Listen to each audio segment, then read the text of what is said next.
반복되는 일상이라 하더라도 하나님은 우리의 섬김과 우리의 수고와 우리의 사랑을 영현이가 열심히 공부하는 그 수고를 하나님은 알고 계셔.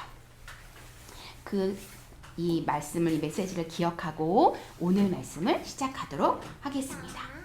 오, 아침을 못 먹었다면 배가 고플 거예요. 자, 전사님이 얘기할게요. 6, 8, 10, 20, 25 뭘까요? 이 음식들과 관련이 있어요. 6, 8, 10 그건 요거야. 이거는 20, 25 영현이?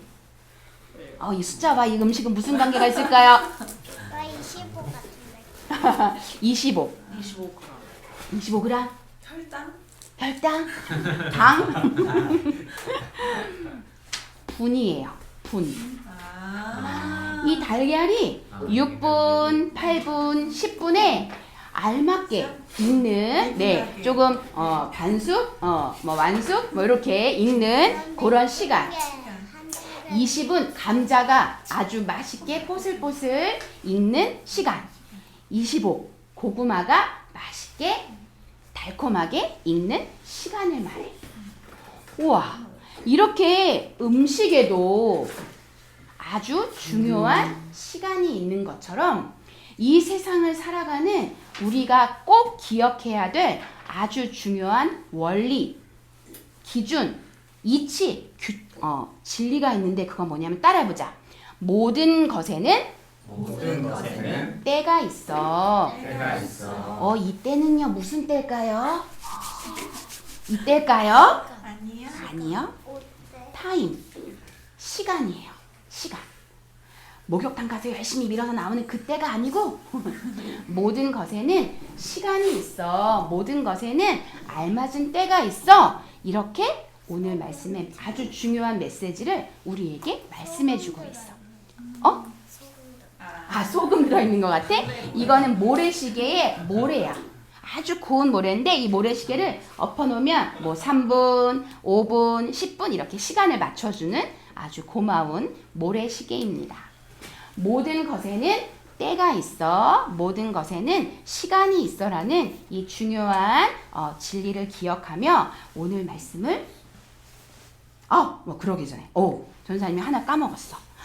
모든 것은 때와 시간이 있는데 자, 우리가 계란의 6, 8 시간을 전사님이 시간을 안 지켜봤거든.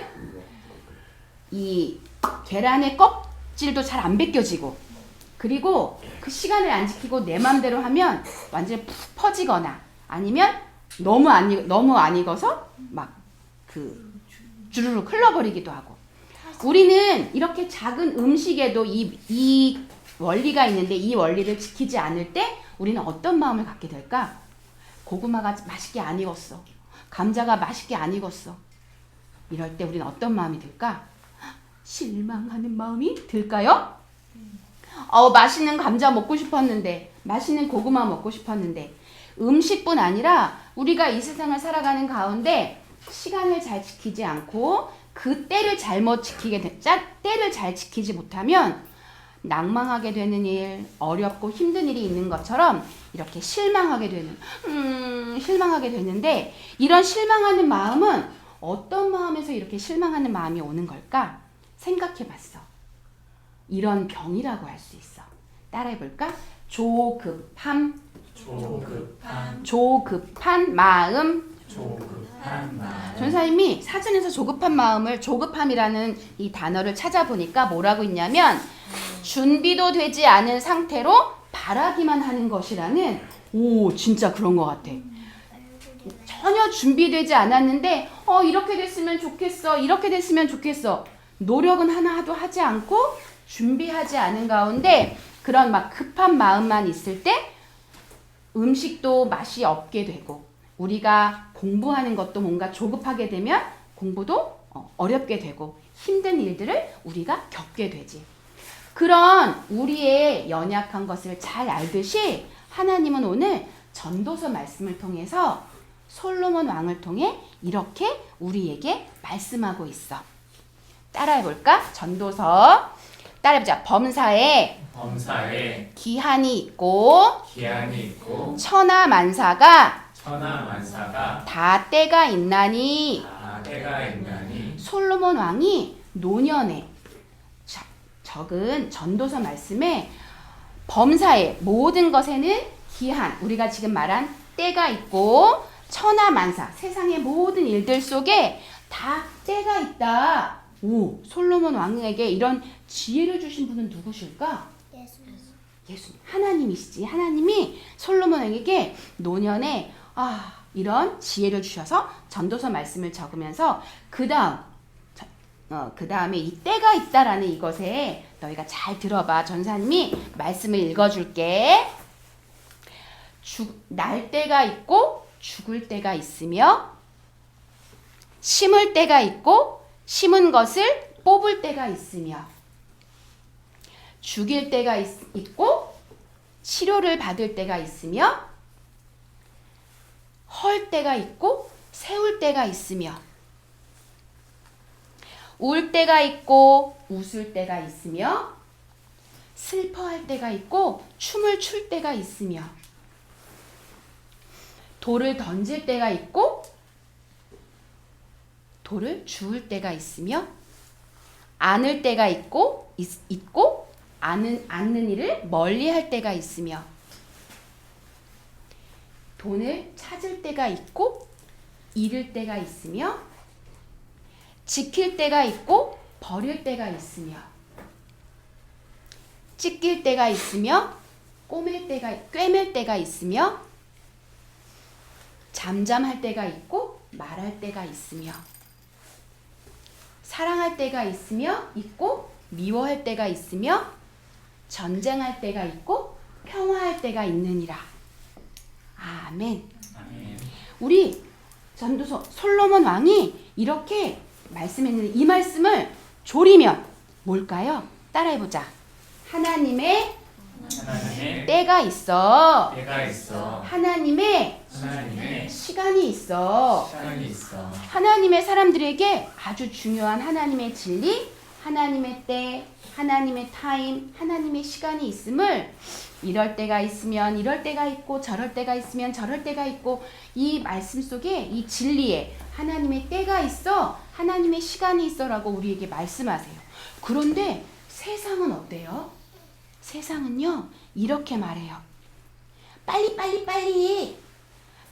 올라가려고, 빨리 높아지려고, 빨리 더 많은 것을 가지려고, 빨리 더 건강해지려고, 빨리 공부하려고, 빨리 더 많은 것을 가지고 싶어하는 마음이 사람들 마음속에 있어요. 그럴 때 우리 하나님의 사람들은 어떤 생각을 해야 될까? 우리도 사실 특히 우리나라 사람들 빨리란 말 많이 해요, 안 해요? 빨리 하자, 빨리 가자, 빨리. 저 사람 너무 답답한데? 야, 저 사람 왜 이렇게 느려 터진 거야? 우리 그런 생각 할 때 있어, 없어? 있어요. 저 친구는 좀 답답한데? 야, 쟤 이렇게 빨리 못하냐? 속상해. 속 터져. 우리 그런 생각 할 때 있지요. 그럴 때 우리가 기억해야 할 게 있어. 따라해보자. 하나님의 때가 있어. 하나님의 시간이 있구나. 이 생각을 우리가 하면서 바로 in his time, 하나님의 때, 하나님의 시간이 있는 그것을 우리의 하나님 자녀로서의 우리가 가져야 될 생각들은 뭐냐면, 얘들아, 조급해하고 아직 준비되지도 않았는데 막 바라보기만 하고 원하기만 하는 그런 모습이 아니라, 따라보자. 기다려요. 준비해요. 기도해요. 하나님의 사람들은 이 세 가지를 기억해야 하는 것 같아. 전사님이 맨 처음부터 기 하면 기다려요. 준비해요. 기도해요. 우리 외쳐볼까? 하나님의 시간에 우리는 기다려요. 준비해요. 기도해요. 맞아요. 이것을 우리가 잘 기억하고 있으면 빨리 아니야. 기다려야지. 준비해야지.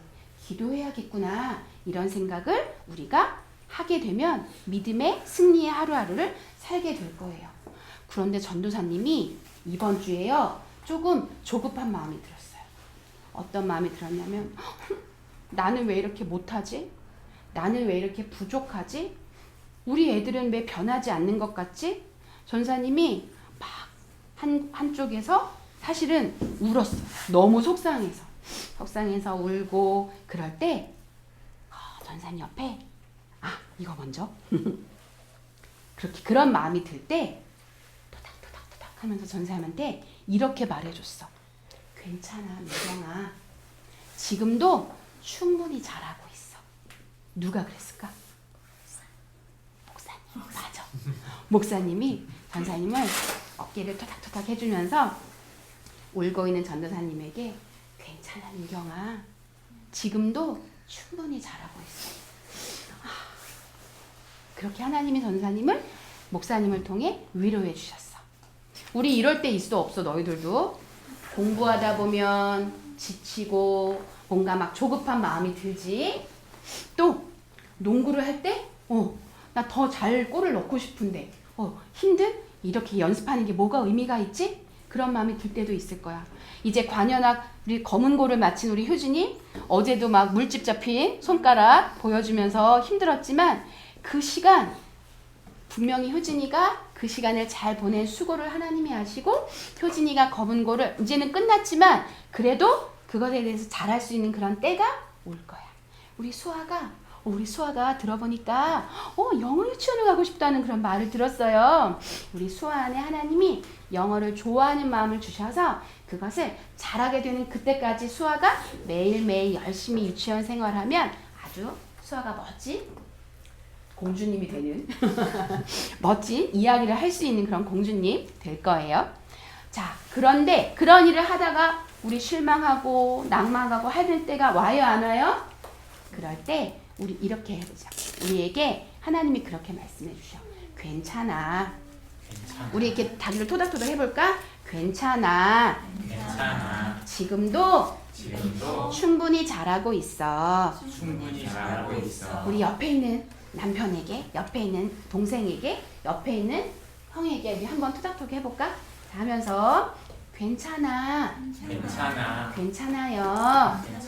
지금도 충분히 잘하고 있어요. 우리 그렇게 힘을 주는 우리 하담, 우리 은세 가족들이 됐으면 좋겠어. 우리 이 중요한 하나님의 따라해보자. 하나님의 때가 있어. 하나님의 시간이 있어. 그 하나님의 시간까지 우리는 어떻게 해야 돼?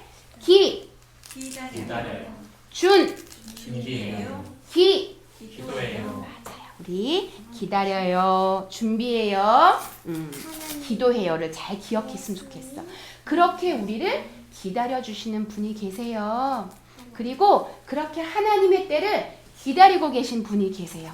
바로 그분은 예수님이세요. 우리 삶의 주인이시지만 우리 마음의 문에 예수님은 계속 문을 두드리고 계세요. 문을 두드리시면서 여기 보면은 전사님은 오늘은 이 말씀이 되게 은혜롭게 다가왔어. 따라해보자. 내가 문 밖에 서서 두드리노니. 이 서서라는 걸 전우사님은 예수님이 기다리고 계신다는 그런 마음으로 말씀으로 들렸어요. 수아야, 내가 너를 기다리고 있어. 하율아, 내가 너를 기다리고 있어. 용현아, 내가 너를 기다리고 있어. 효진아, 내가 너를 기다리고 있어. 그리고 그 예수님이 두드리실 때 우리 마음의 문을 활짝 열고 예수님 내 마음에 내 삶에 주인으로 들어와 주세요. 나와 영원히 함께 해주세요. 우리 그런 고백을 예수님께 드리는 우리 하담 친구들이 되었으면 좋겠어요. 그리고 그 예수님은 이제 이 세상에 다시 오실 때를 하나님이 오케이 하실 때까지 기다리고 계세요. 우리 그때가 올 때까지 우리도 기도하고 기다리고 준비하며 하루하루를 하나님의 때를 기다리며 잘 보내는 하담 친구들 되기를 축복합니다. 우리 기도로 하나님께 기도할게요. 하나님 아버지 감사합니다. 바쁘고 조급해지는 세상을 살고 있습니다. 조급한 마음 때문에 하나님을 잊어버리는 일 없게 해주세요. 같이 오직 하나님의 때 하나님의 방법으로 갚아주실 것을 믿게 해주세요. 우리 가족과 우리 교회가 하나님 앞에 조급하지 않게 해주세요. 하나님의 때 하나님의 계획을 이루실 것을 믿고 오직 예수님만 믿으며 살아가도록 인도해 주세요. 예수님의 이름으로 기도합니다. 아멘. 아멘. 우리 이번 한 주도 따라해보자. 외쳐보자. 하나님의 때를 하나님의 때를 준비해요. 기도해요. 기도해요. 이렇게 우리 한 주를 승리하세요. 파이팅! 우리 주민공동시설 우리 4명밖에 안 되지만 우리 가서 우리 즐거운 시간 보낼게요. 예수님 나의 왕, 예수님 나의 왕, 살아계신 하나님 아들 내 마음에 모셔요. 어서서 오세요. 예수님, 살아계신 예수님 오세요. 여기 내 마음에 함께 계세요. 나의 왕.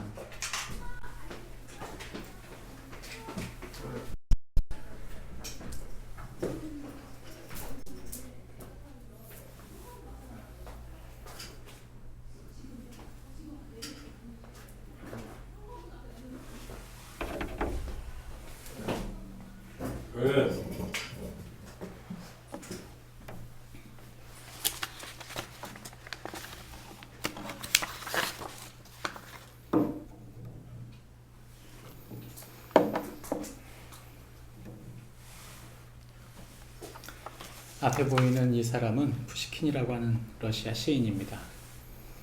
이 시인의 시를 아는 사람들은 많지 않을 겁니다. 그가 쓴 글을 다 잘 모르겠지만 이 사람이 한 말이 되게 유명해서 사람들이 그 사람의 쓴 시에, 그렇게 유명한 시도 아니에요.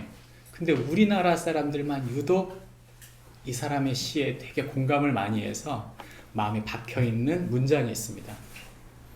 그 사람의 시입니다.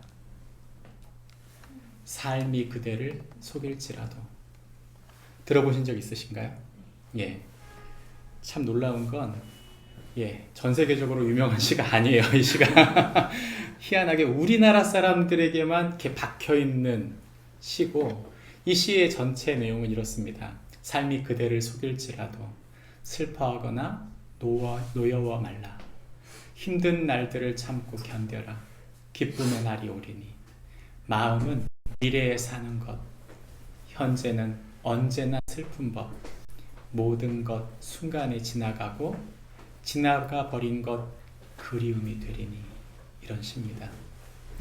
이 전체 시 문장을 알고 있는 사람은 사실 많지 않아요.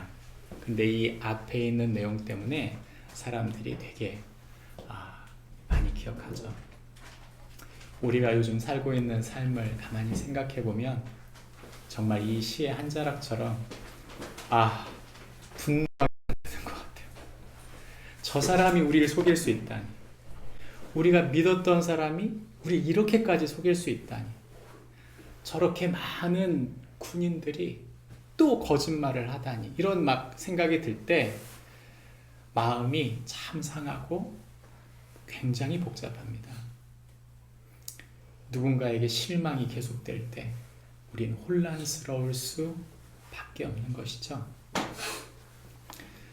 세상에 가장 어찌 보면 실망시키지 말고 믿음을 줘야 될 사람들이 누군가, 저는 그것이 그리스도인들이라고 믿습니다.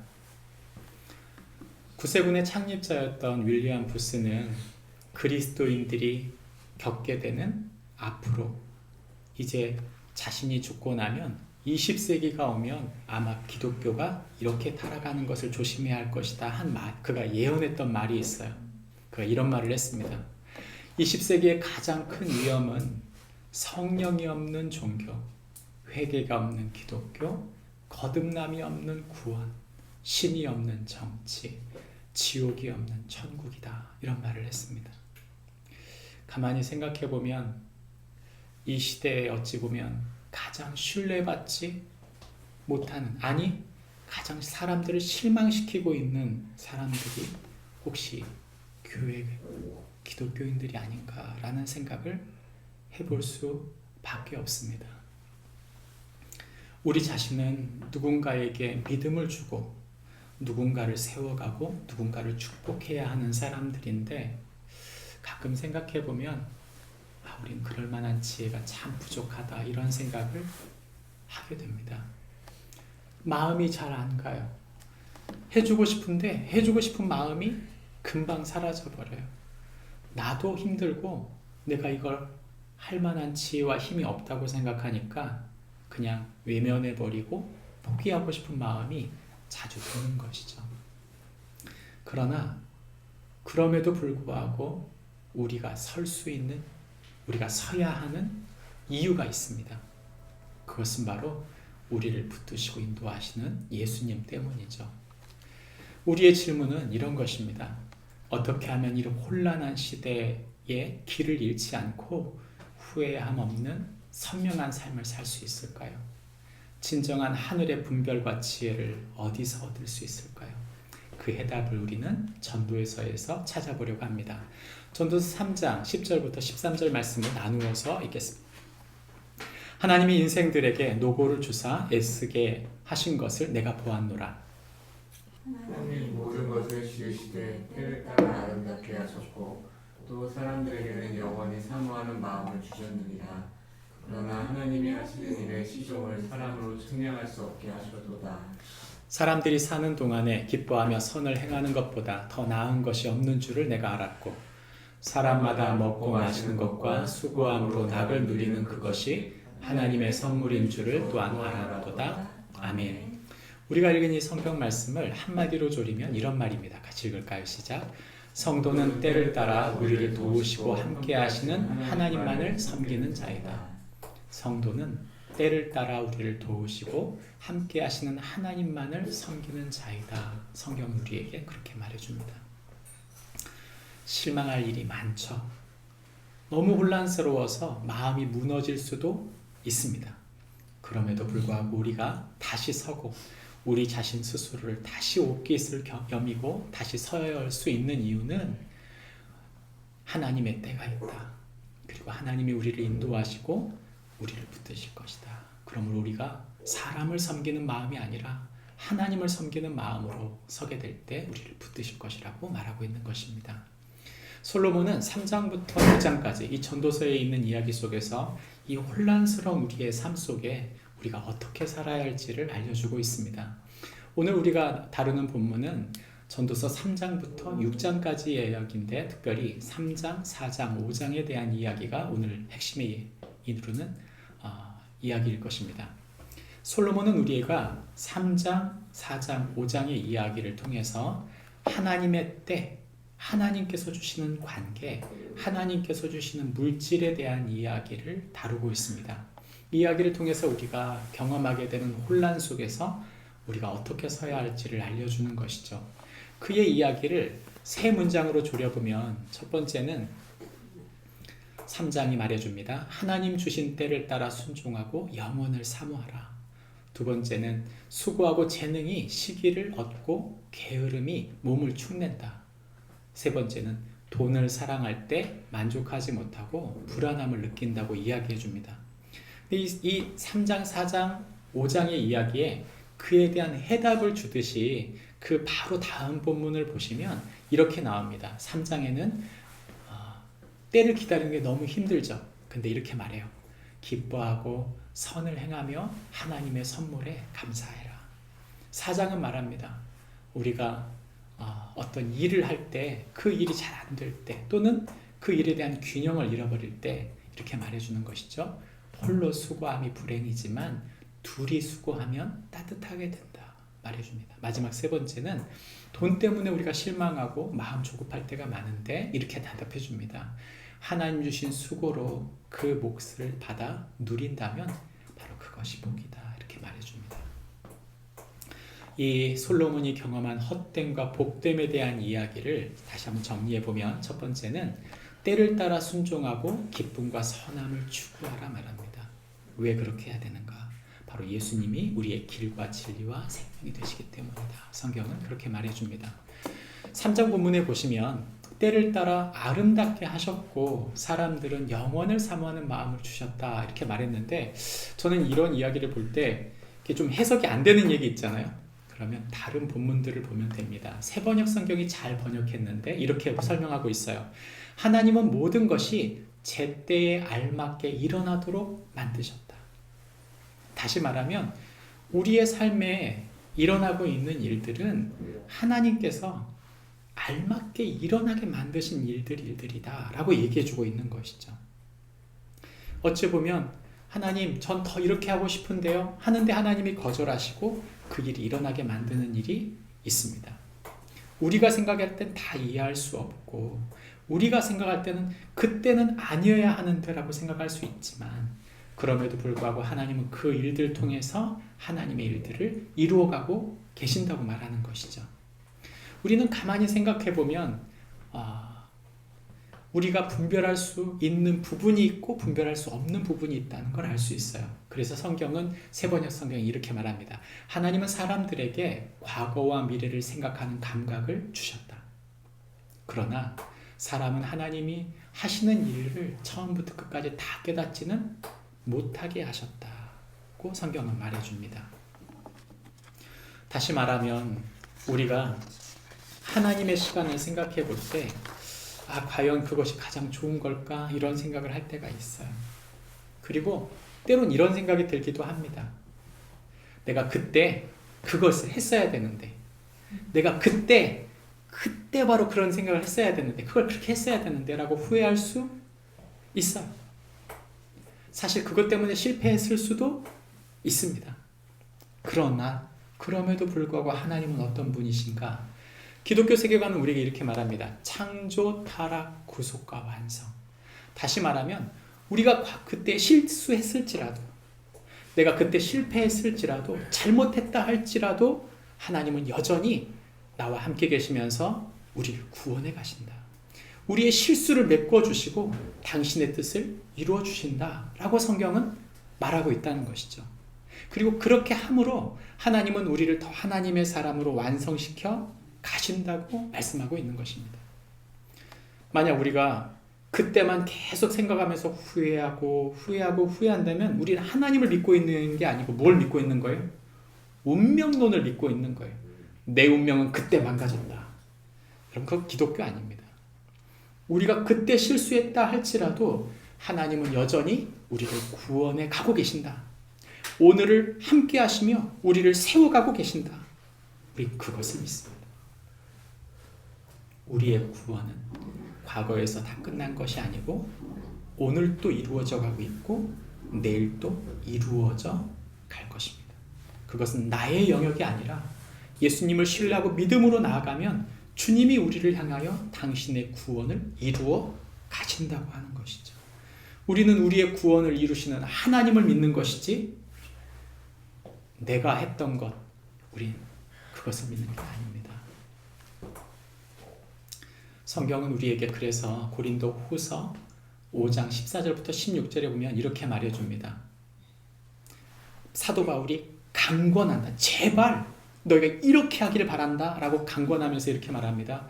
우리가 생각하건대 한 사람이 모든 사람을 대신하여 죽었은즉 모든 사람이 죽은 것이라. 그가 모든 사람을 대신하여 죽으심은 살아있는 자들로 하여금 다시는 그들 자신을 위하여 살지 않고 오직 그들을 대신하여 죽었다가 다시 살아나신 이를 위하여 살게 하려 하십니다. 우리가요, 우리 자신만 생각하면 그때에 머무를 수밖에 없어요. 우리가 우리 자신만 생각하고 살고 내 자신의 생각과 지혜로 생각하면 우리는 끊임없이 과거에 매이고 오늘을 실수할지 모른다는 두려움에 위축되어 살 수밖에 없는 것이죠. 그러나 사도 바울은 말합니다. 네가 그때 주님을 위해 결정했다면, 네가 지금 오늘이라도 주님을 위하여 결정한다면, 네가 주님을 위하여 살게 된다면 하나님께서 너를 붙드실 것이다. 우리의 믿음은 하나님 내가 살고 주님 믿겠습니다가 아니라 주님을 믿겠습니다. 저를 살려주실 것을 믿습니다. 이것이 바로 사도 바울이 우리에게 관건하고 있는 것입니다. 우리의 인생은 예수님과 동행하는 것입니다.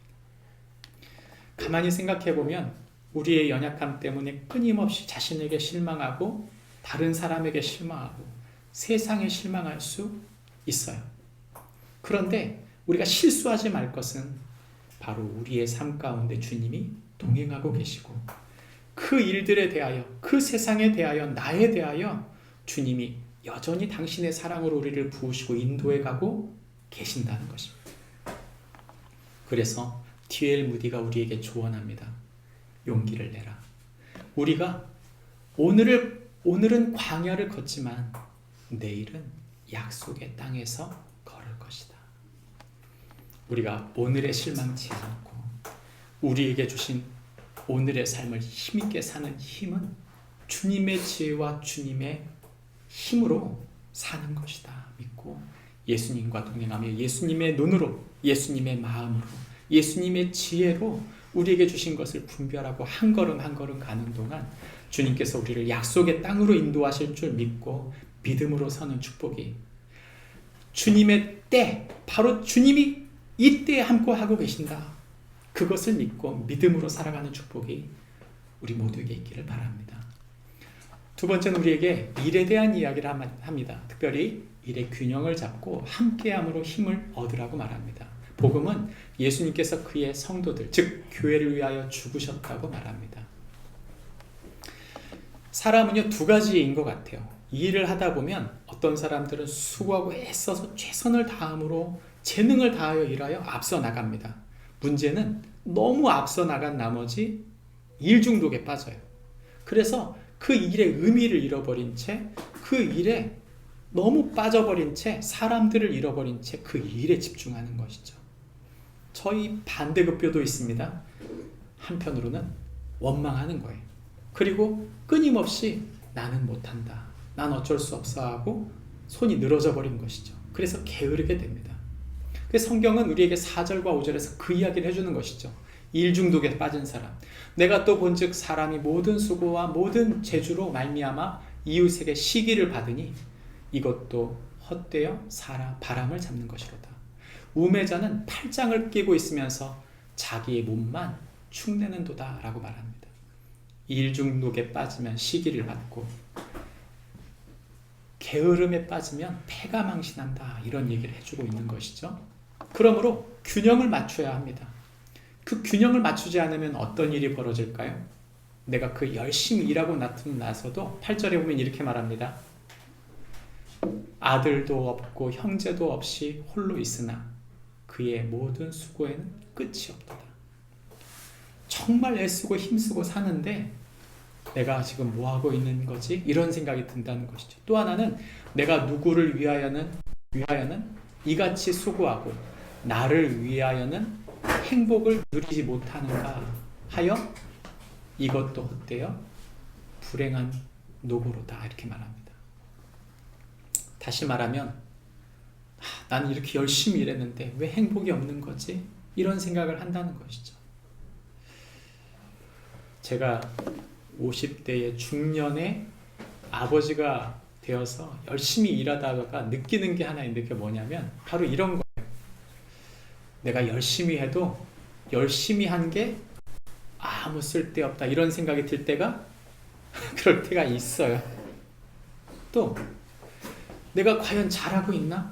내가 이렇게 애쓰고 힘썼는데 내가 정말 복을 누리고 있는 것인가? 이런 생각이 들 때가 있는 것이죠. 삶이 허무하게 느껴질 때가 있는 것입니다. 애쓰고 힘썼어도 그런 마음이 들 때가 있을 수 있다고 말하는 것이죠. 그래서 성경은 우리에게 무엇을 말하냐면 함께하라고 말하는 것입니다. 9절과 11절, 12절이 그렇게 말해주는데 두 사람이 한 사람보다 나으면 그들이 수고함으로 좋은 상을 얻을 것입니다. 또 두 사람이 함께 놓으면 따뜻하다. 또 12절에는 두 사람이면 맞설 수 있나니 세겹줄은 쉽게 끊어지지 아니하느니라. 이렇게 말하면서 우리에게 함께 하라고 말합니다. 성경은 우리에게 좀 비약적으로 말하는데 마태복음 19장 6절에는 이렇게 말해줍니다. 하나님이 짝지어 주신 사람이 있다. 제가 이 말씀 묵상하다가 느끼는 게 뭐냐면 결혼하라는 얘기구나 이렇게 들려요. 계속 이 말씀의 본문이 결혼하지 않으면 복이 아니구나 이런 생각이 드는 거죠. 전 여러분에게 이 말씀이 저는 맞다고 믿습니다. 그래서 저는 기독교는 독신이 있을 수는 있지만 독신주의는 아니구나. 그리고 기독교는 우리에게 함께 하라고 말합니다. 혼자 있으면요 계속 사람이 늘어져요. 혼자 일하다 보면 쉽게 지칩니다. 그게 사실이에요. 그래서 우리에게 함께 하라고 말하는 것이죠. 이왕 함께 할 거면 여러분 어떤 사람이 남냐? 어떤 사람이 나아요? 평생 함께 할 사람이 좋습니다. 평생 함께 하는 사람이 있다면 얼마나 시너지가 나는지 몰라요. 얼마나 기쁜 일인지요. 의존하며 살아라. 여러분 그건 아니지만 내가 최선을 다하고 그 사람이 최선을 다하라면 100과 100이 합쳐서 200의 시너지를 내는 것입니다. 그래서 가정을 힘있게 세우고 교회를 힘있게 세우고 우리에게 주신 세상을 또 일터를 힘있게 세워갈 수 있는 것이죠. 하나님께서 주신 소중한 사람들을 소중히 여겨야 합니다. 서로 이 잠언서의 이 전도서에 보면 9장 9절에 이런 이렇게 말합니다. 네 헛된 평생의 모든 날 곧 하나님이 해 아래 내게 주신 모든 헛된 날에 네가 사랑하는 아내와 함께 즐겁게 살지어다. 이것이 네 평생의 해 아래에서 수고하고 얻은 네 몫이니라 말했어요. 저는 MZ세대들이 너무 힘들다 보니까 그들의 말을 들어보면 상황과 환경이 너무 힘든 거예요. 그러니까 누군가를 사귀는 것 자체도 힘들고 결혼이라고 하는 것은 더 부담스럽고 힘들고 또 결혼하고 나서도 아이를 낳는다는 게 너무 힘들어요. 너무너무 힘드니까 포기하고 싶어지는 것이죠. 그들의 부담감을 생각해 보세요. 사실 결혼을 포기하는 대부분의 젊은이들의 이유는 뭐냐면 부모님을 책임져야 된다는 마음이 있기 때문입니다. 얼마나 고마워요. 제가 한 번은 30대 이 결혼을 하는 이 가정에 결혼을 하는 형제의 그 어머니한테 이런 말을 한 적이 있어요. 어머니 죄송하지만 이제 어머니 혼자 사셔야 됩니다. 목사가 참 독해요. 어머니 혼자 살고 있는데 어머니 혼자 사셔야 됩니다. 앞으로. 제가 이런 이야기를 한 이유는 뭐냐면 그에게 기회를 줘야 돼요. 내가 살기 힘들다고 내 자식이 힘들면 안 돼요. 그에게 새로운 기회를 줘야 됩니다. 내가 외로워도 내가 힘들어도 그렇게 살아야 돼요. 그래야 이 아이에게 기회를 줄 수 있겠다. 저는 그 말을 한 것입니다. 여러분 힘들어도 부모를 떠나셔야 돼요. 결혼은 독립하는 것이기 때문이에요. 그래서 내게 준 사람에게 최선을 다해야 됩니다. 내게 준 자녀들에게 최선을 다해야 돼요. 자녀를 낳을 수 있다면 많이 낳으세요. 목사님 책임도 못 지는데 왜 많이 낳습니까? 네. 우리가 해줄 수 있는 최선을 다할 뿐이에요. 여러분 착각하지 마세요. 제가 우리 대학생 아이를 키우다 보니까 힘들다 이런 생각이 들어요. 근데 제가 아이한테 말했어요. 나는 대학교 갈 때 말했습니다. 난 내 대학 생활을 책임질 수 없다 말했어요. 무책임한 거 아닙니까? 아니요. 저는 제 책임을 다했을 뿐이에요. 나머지는 그의 선택이에요. 그에게 주신 그의 복입니다. 저는 이 아이가 잘 되길 바라요. 그러나 그 아이가 책임져야 될 것을 그 아이가 책임져야 한다고 믿습니다. 그것이 전 하나님의 계획이라고 믿어요. 부모가 책임질 수 없는 것까지 다 책임지려고 하면요 부모가 망가져요. 또 그 아이에게 부모의 짐을 주는 것도 마땅하지 않다는 것이죠. 오늘 성경은 우리에게 특별히 그 아주 중요한 시작이 어디라고 시작하냐면 부부 관계에서 시작한다고 말합니다. 결혼은 엄청난 것입니다. 결혼은 하나님의 주신 지혜와 하나님 주신 힘으로 하는 거예요. 믿음으로 하는 것이 결혼이지. 내 부모가 다 준비됐다, 그러니 나는 결혼한다, 여러분, 그 가정에게 여러 가지 풍파가 미칠 거라고 믿어요.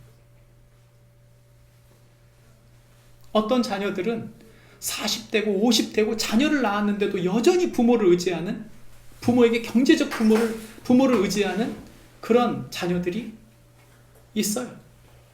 사회적 지위가 충분한데도 불구하고 여전히 부모님이 재력이 많으니까 당연히 도와줘야 되는 거 아니냐고 손을 벌리는 경우를 저는 알고 있습니다.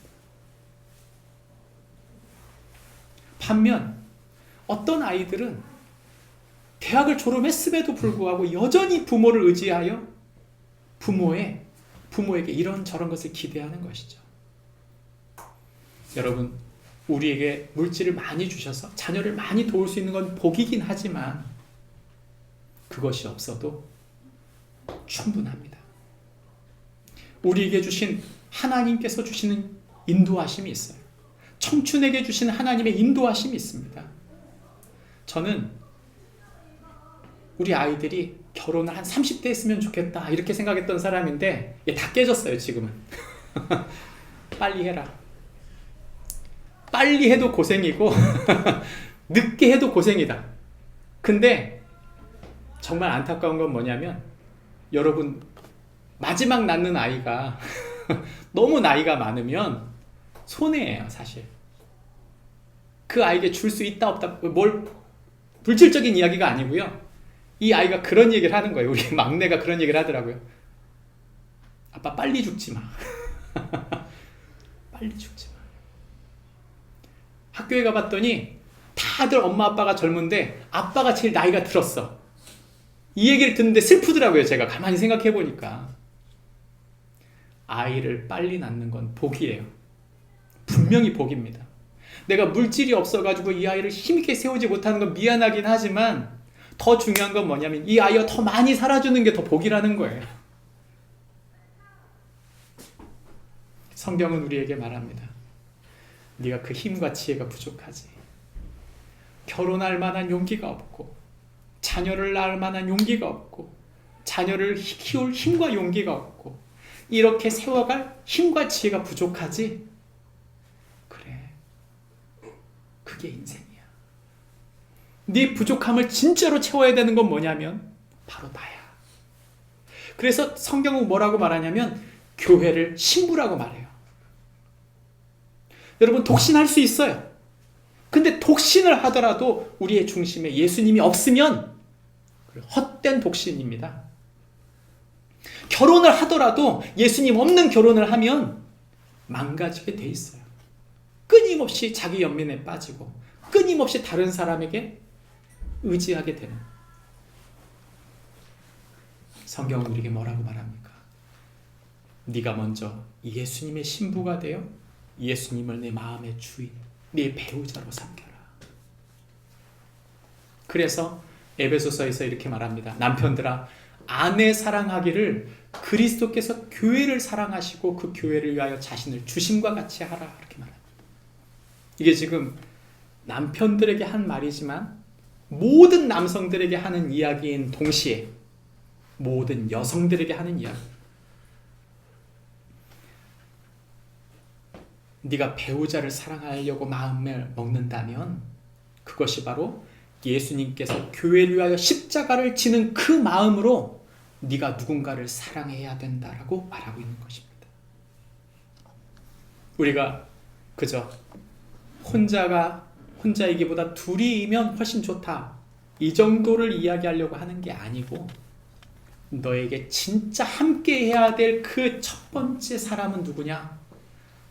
사람이 되신 그리스도, 나를 위하여 사랑하신 그 하나님이 나를 사랑하신 그 사랑을 먼저 우리가 받아들일 때 우리가 누군가를 세워갈 수 있다고 말씀하고 계신 것이죠.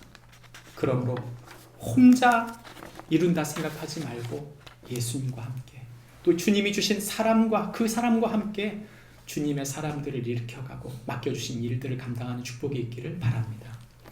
마지막 세 번째는 우리에게 돈에 대한 이야기를 합니다. 돈으로 불안하지 말고 주신 수고와 몫에 감사하라. 복음은 창조주이신 예수님께서 타락한 세상을 구원하신다고 말합니다. 전도서 5장에 가보면 특별히 돈에 대한 이야기를 많이 하는데 10절, 11절, 12절에 보면 이렇게 말합니다. 은을 사랑하는 자는 은으로 만족하지 못하고 풍요를 사랑하는 자는 소득으로 만족하지 아니하나니 이것도 헛되다. 재산이 많아지면 먹는 자들도 많아지나니 그 소유주들은 눈으로 보는 것 외에 무엇이 유익하랴. 부자는 부유함 때문에 잠을 자지 못한다 이렇게 말합니다.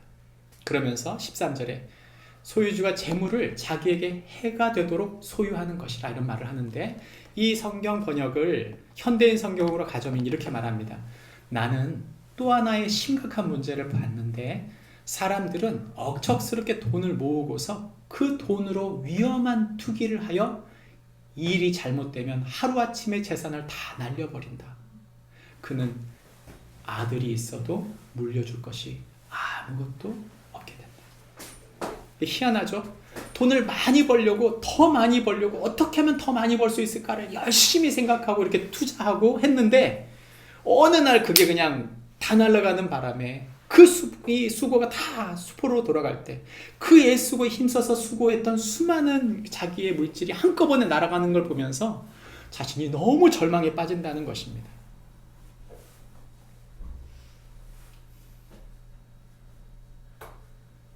인생이 너무 헛되게 생각되는 거예요. 버는 건 너무 고생해서 힘들게 벌었는데 투자해서 갑자기 날아가는 걸 보면 마음이 그냥 무너져 내리는 거죠. 그럼 이 작용이 어디서 오느냐? 일상을 못 살아나가는 거예요. 내가 하루에 10만 원, 20만 원 버는 사람인데 아니 내가 이번 달 주식해가지고 그 날아간 돈을 생각해보면 오늘 일하고 싶은 생각이 싹 사라져요. 그냥 내가 갖고 있던 그 건물의 가치가 뚝 떨어지는 걸 보면 그냥 오늘 일하고 싶은 마음이 싹 사라져요. 무슨 내가 뭘 위해 살고 있는 거지? 이런 생각이 들 수 있는 거죠. 돈이 그렇다는 것입니다. 그래서 전도서에서는 그 이후에 나오는 구절에서 이렇게 말해줍니다.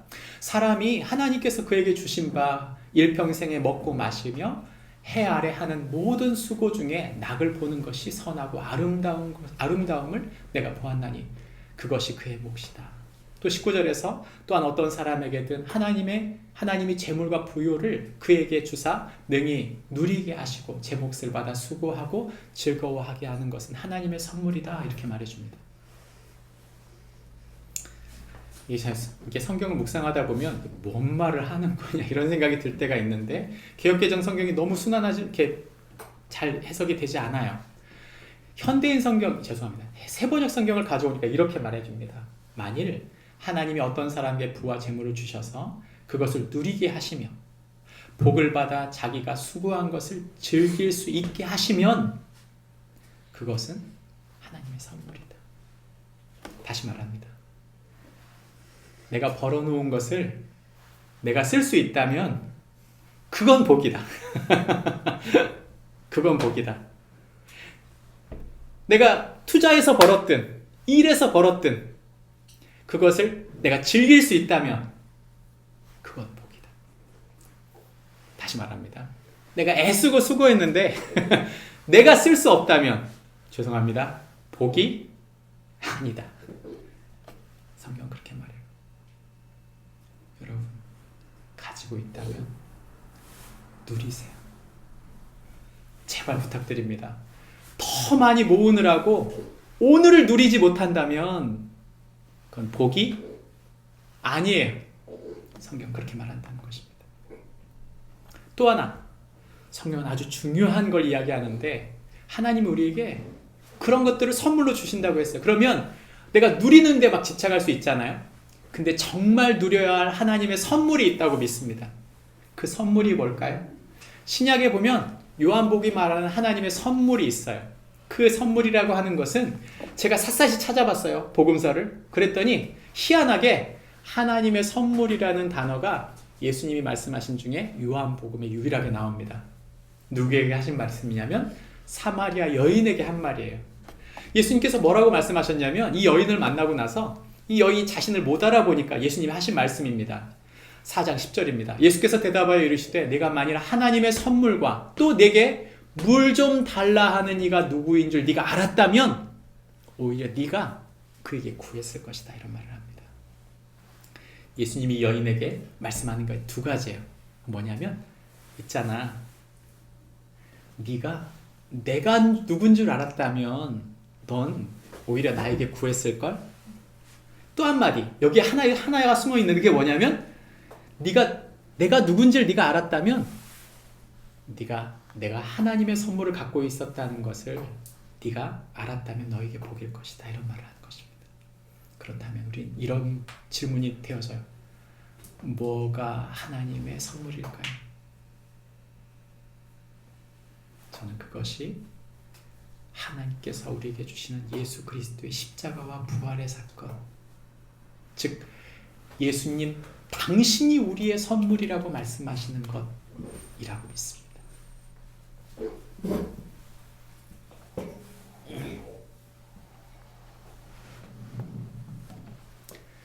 저는 가진 게 별로 없습니다. 우리 자녀들에게 유산을 하나 남겨라 말한다면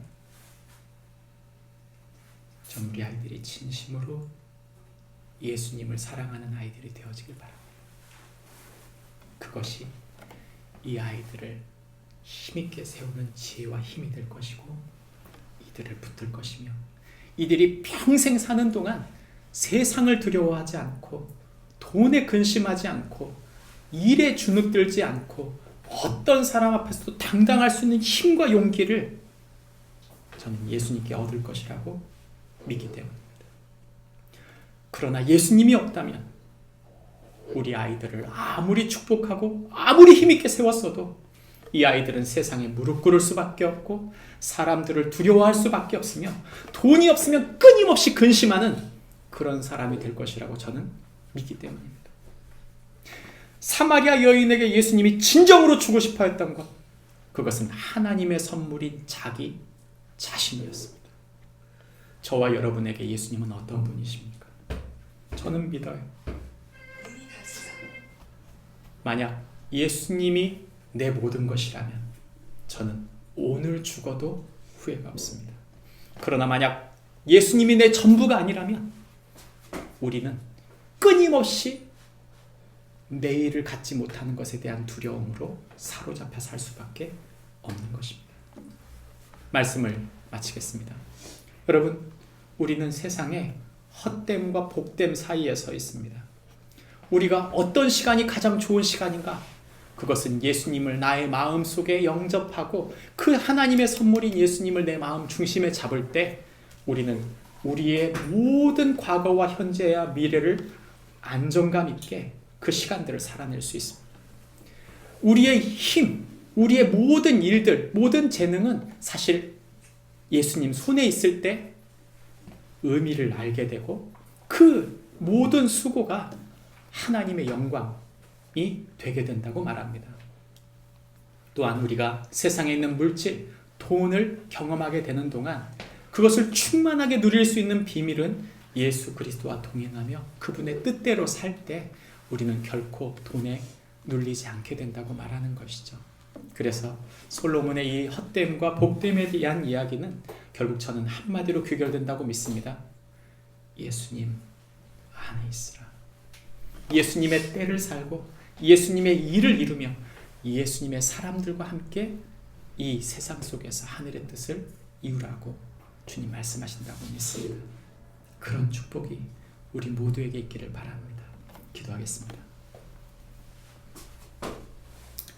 하나님 아버지, 우리를 인도하셔서 우리의 모든 때, 우리의 모든 관계, 우리의 모든 일과 물질 속에 바로 예수님의 뜻이 온전히 이루어지게 하여 주시옵소서.